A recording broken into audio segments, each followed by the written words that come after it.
there a seconder? Okay, all's in favour? Against?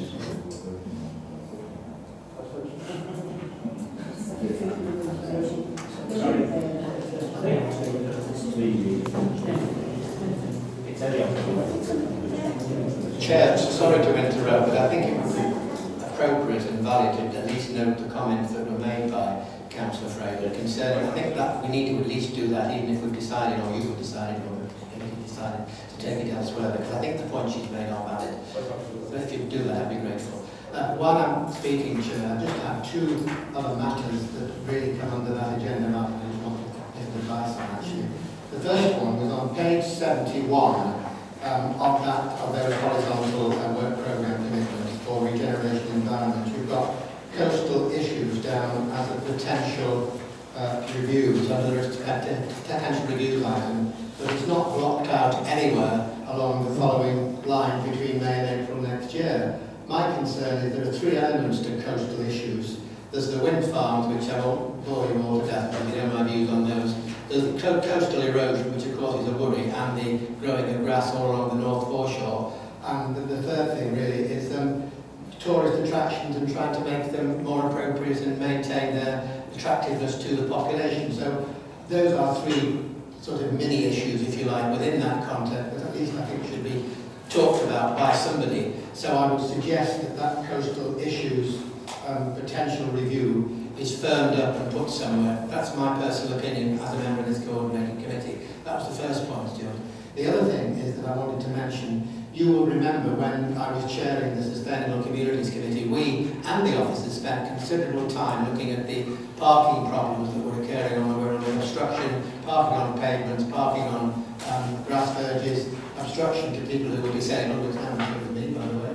And it culminated, I think, a few weeks ago, with Harry Smith issuing a document and a photograph of a car that was fully obstructing a pavement, and a photograph of him inserting under the windscreen of that car, or about to insert, one of these yellow leaflets that would have told people that in future they are parking inappropriately, it is an offence and don't do it again. So my question is not whether that should go on a committee, because it's already been discussed. My question is, what's going to happen in future about that? Because since that note from Harry Smith, the whole thing seems to have died. I have tried to contact officers to find out what is happening, who is being given the authority or the duty or the responsibility of issuing those tickets when appropriate, particularly in busy areas like West Kirby, Hoyland, Oxton, Birkenhead, New Brighton, whatever, when parking is being done inappropriately.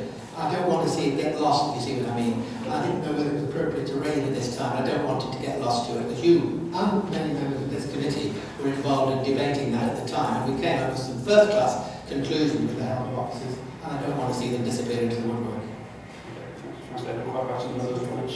This committee negotiating It's a totally different subject, but I think you've asked for David comments to be and I'm conscious that Wendy's here. I hope you don't mind me speaking about volume. But it was really about just to draw attention to this committee's attention to the fact that all members across the board in the family wellbeing commented on the size of the workload, the width of the remit for this committee, and we felt it was over us. And although there is enthusiasm from members to be involved, and there are several working parties on the way to some vision of on the way at the moment.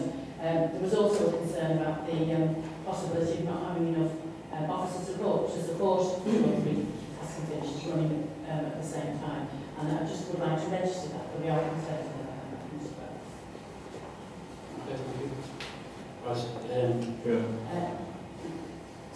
Sorry, but more and then. Well, it was just, I think, I don't know whether officers want to comment on what I've just said. Sorry, I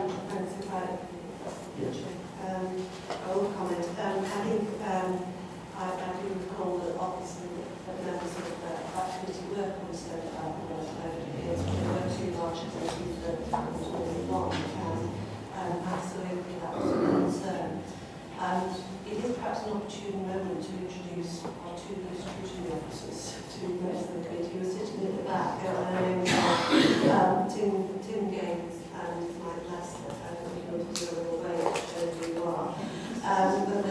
acknowledge the capacity and resource that have been brought into public scrutiny.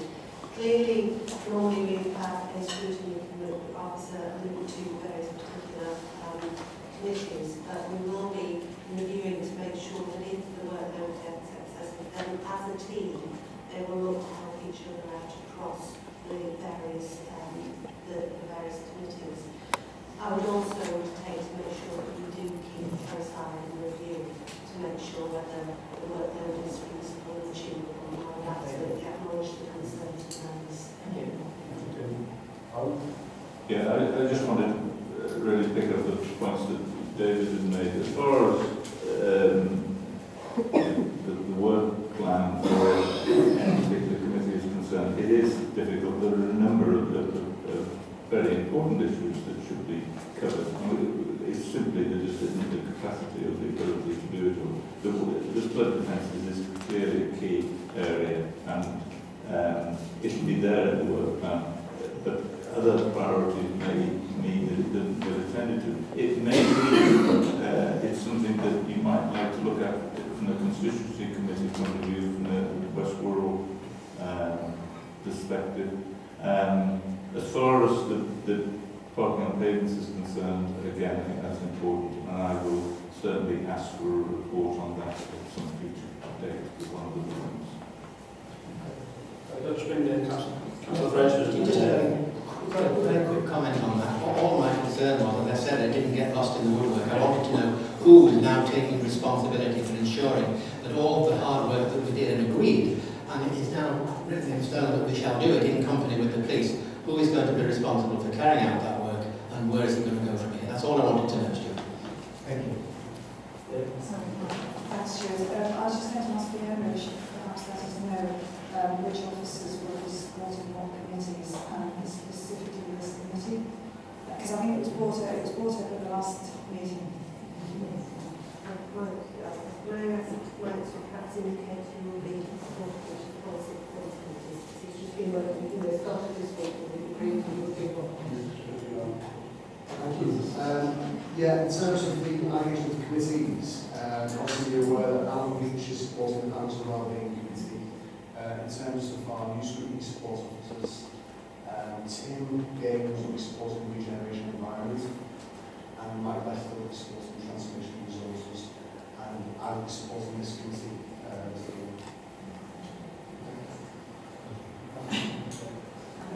Thanks. Yeah, we've almost covered one of the things I was going to say, which was that I think it's the constituency committees that will be picking up the running with regard to antisocial behaviour and things like that. I mean, so I'm sure you'll be able to contact your Wirral West committee officer to discuss that. But my other issue, Chair, was that on these pages, this is a technical issue, you've got a column at the end called outcome. And I just wondered what was anticipated in that. It's very small, and will be a report attached for each item, just a little bit of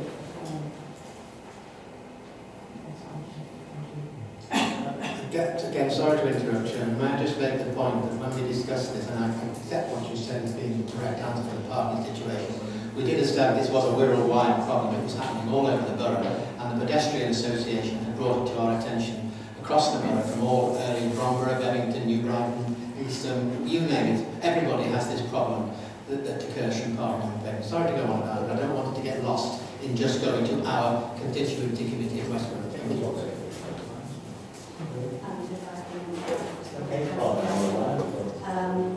The last column is to make sure that there is a project or some kind of outcome from the work that's been taken by our members. So in the first instance of the gap, there might be a report that has recommendations to the cabinet or council or whatever is appropriate.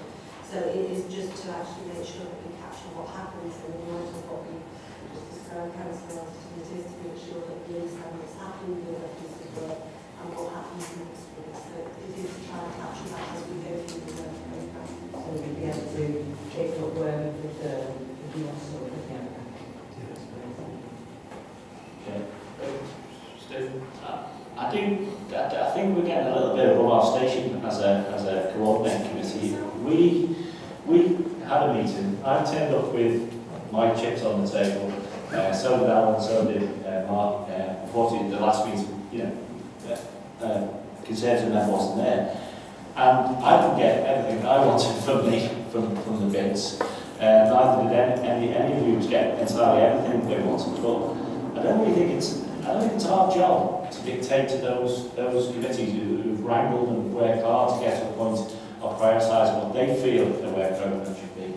For us to say, well, let's parachute something in for them, or let's tell them what to do.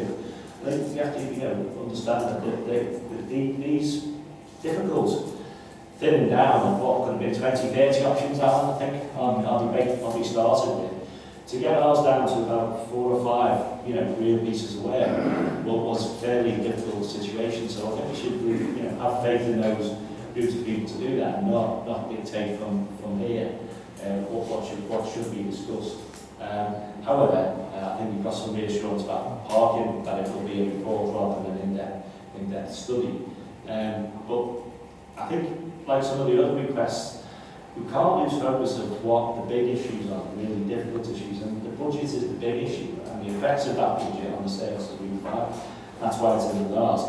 And I'm very pleased that we haven't been called napping, Alan, because we are looking at the street rental issue, which comes up in a replacement report that's having some issues around. So at least we're on the game, Alan, in terms of that committee. So I'll be hopeful that the committee will be tracking those issues that are of genuine concern and are fairly big ticket items, because that's where there isn't a lot of money in freedom of information requests, maybe credibility, reputation issue, but at the moment we need to generate savings and minimise the impact on our residents. Okay. Just say one more comment now, because the recommendations go on there. For example, the last report that we were talking about with Joe Blott, he was saying, it's all about energy and not infighting with the combined authority.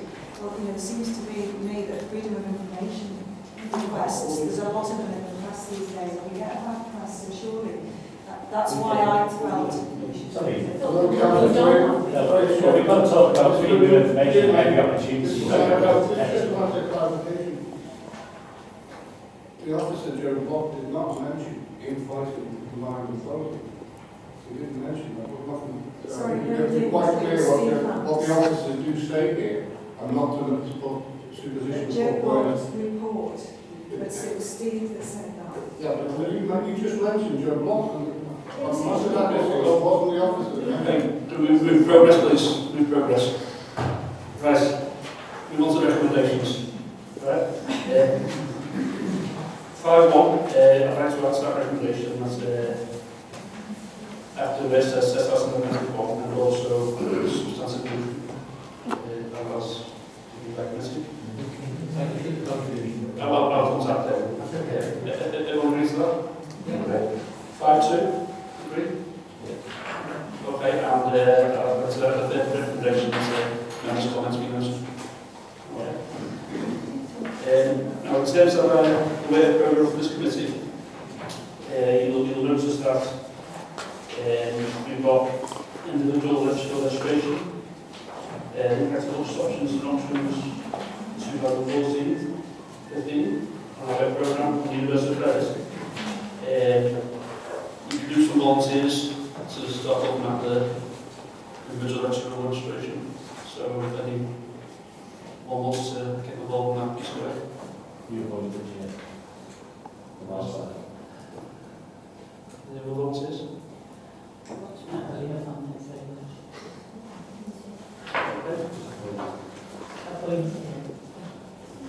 That's great. I'll ask Matt to send an email out to everyone, and everyone to have a little think about it, and then, okay. Thank you. Thank you very much. Right, agenda item 7.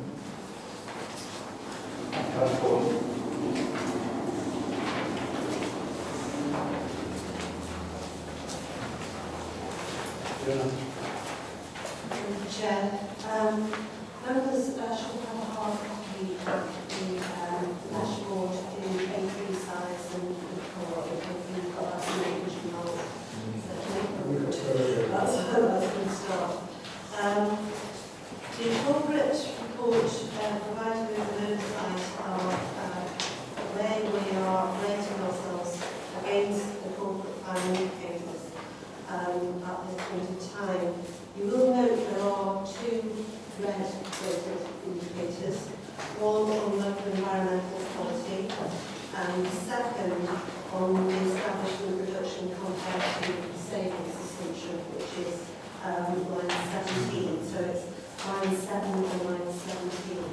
For each of those, there is an exception report provided, which explains why those responsible, what the issue is, and how they intend to address it. We do have with us this evening two colleagues who are able to answer any questions related to why I look at those issues. Mark Smith here and Jim Roy, financial. And so I think it is really, rather than go through this line by line, receive any questions.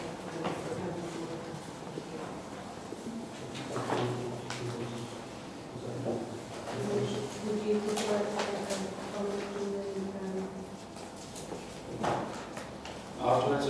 Yeah, absolutely.